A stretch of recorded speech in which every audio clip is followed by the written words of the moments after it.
നിലവിൽ കിട്ടിക്കുന്ന പുതിയൊരു എക്സ്ക്ലൂസീവ് വാർത്തകൾ കിട്ടിയിട്ടുണ്ട് നമ്മുടെ ചാനലിലേക്ക്. അതിഭയങ്കരമായിട്ടും ചൂച്ചി എന്നറിയപ്പെടുന്ന വേൾഡ് ഫേമസ് ആയിട്ടുള്ള ഒരാൾ വരികയാണ്. അദ്ദേഹത്തിന്റെ എല്ലാ തിരക്കുകളും മാറ്റിവെച്ച് നമ്മളുടെ ചാനലിലേക്ക് വേണ്ടി ഇന്റർവ്യൂ തരാൻ വേണ്ടി വന്നുകൊണ്ടിരിക്കുകയാണ്.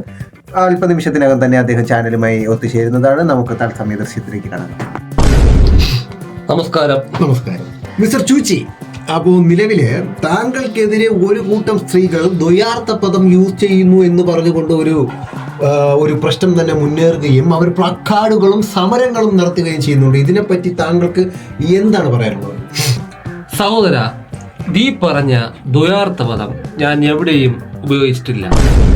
അഥവാ ഉപയോഗിച്ചതായിട്ട് നിങ്ങൾ തെളിയിക്കുകയാണെങ്കിൽ എൻ്റെ 10,000 acres എൻ്റെ എറണാകുളത്തെ കൊടുകുളുമാൻ, അതും പോലെയിട്ട് എൻ്റെ സ്വർണ്ണമുഖ്യ കാർ, ഇത് ഞാൻ ചുമ്മാ തരും. ഇതിനു വേണ്ടി ഞാൻ എന്താണ് ചെയ്യാനുള്ളത്? നിങ്ങൾ ചെയ്യേണ്ടത് ഇത്ര മാത്രം.